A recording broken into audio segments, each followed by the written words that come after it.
Hi Ralph, thanks for joining me today. This is for our series of Ascential experts, and as a company we're trying to work really hard to build a really great company, and as Chief People Officer you have a really great opportunity to play a big part in that, and I wondered how you saw your priorities in tackling that task. When you look at where Ascential has sort of got to as an organisation, it used to be a lot of different organisations sort of managed as a portfolio of different businesses, and over time, our future really relies upon perhaps having slightly fewer businesses, but ones which really work brilliantly together, and people can see that in our strategy. So when you look then at, well, what does that mean from a people standpoint? I would say that it means, to start with, you need to get your sort of people platform right, which sounds a little bit jargony, but by that you need to get the basics right. So in the past we may have had businesses which did many different things in terms of people practices, all very good, but not the same as one another. And as we seek to create one company under the Ascential banner, we need to bring of those things together. So for example, learning and development. We had several businesses doing great things here, but we didn't have any central programs for leadership development or management development or technical development or soft skills development and these kind of things. And obviously the more that we pool our resources around those things across all of our different businesses and brands, the better quality that we can actually bring to it. Sort of implicit in how we make it one company and one Ascential, and we create the beliefs and use that to bring everyone together to really work in a joined up way. You're thinking about how you motivate and you retain your top talent, and that's a movable thing, right? And how do you feel that Ascential's getting to grips with that, and what our offer is to high performance talent and creating an environment for them to succeed here? Again, we like facts, right? So to like facts from a people standpoint here, you have to go and ask people, well, what is it that you would prioritise in terms of staying here and believing that you had a fulfilling kind of career here? So we have. So we measure that, all the time, and we know that for our people, learning and development is particularly important. And I know that every organisation says that, but when we benchmark, how our people feel about that relative to others, actually we do over-index, possibly because of the industries that we work in being fast moving, and people knowing that so long as they remain educated on the cutting edge of what's going on, they'll be more and more marketable, and that's a good thing.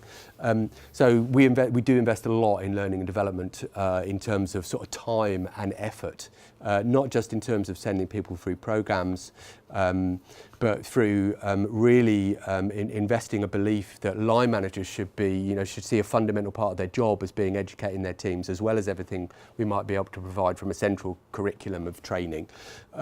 So we're really hot on leader-led learning, which is double positive, because actually that is one thing that keeps senior people engaged. Those that particularly our senior leaders seem to actually really attach to the idea that part of their job is about educating the cadre of people who are going to take their place in the future.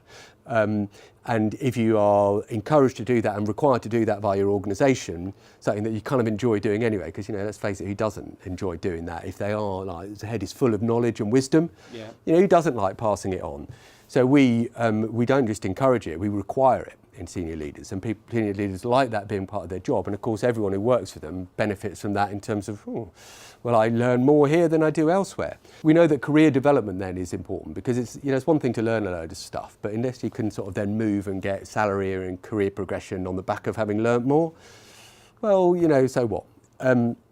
So what we're in the process of doing today, and we'll keep building on this, is as we bring these brands together, really opening up the opportunities across all of those brands.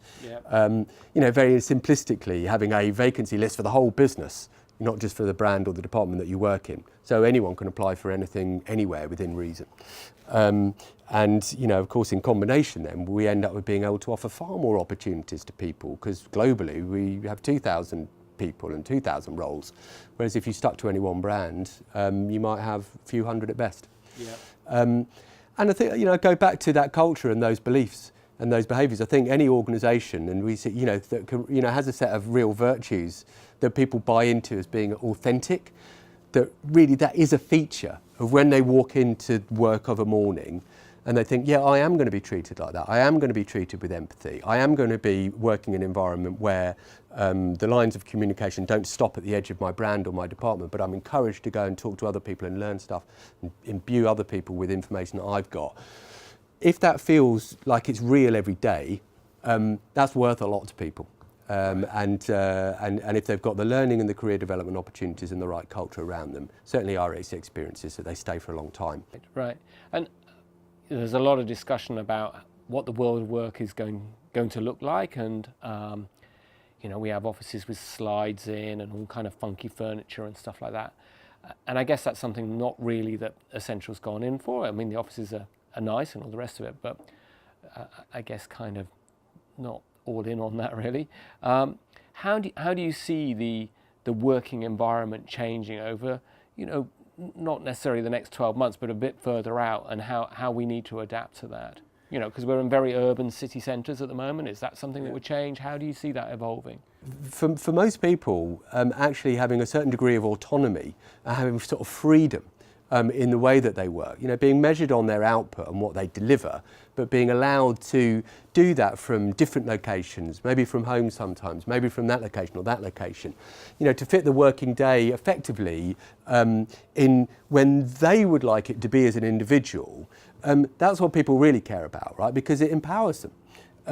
So we go less on slides, and we don't have any slides. We do cornflakes and stuff sometimes, you know, and we do breakfast, but not in the same way as others. But we go really, really hard on work flexibility because we know that is the thing that is actually a much deeper kind of requirement. And if we can really go hard on it and get people to genuinely believe that the working day is when they want it to be, within reason, and that they can work from different locations and in different patterns, that means the world to people.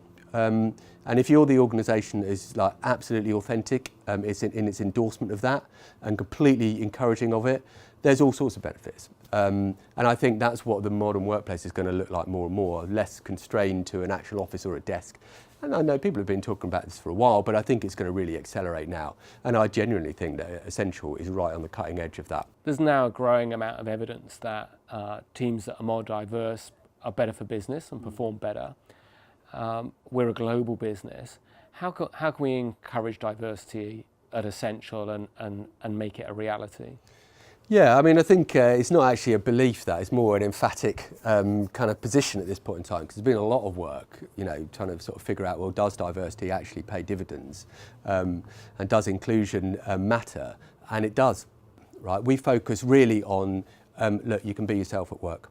No matter what your kind of gender, what the colour of your skin might be, what your kind of sexual orientation, whatever it might be.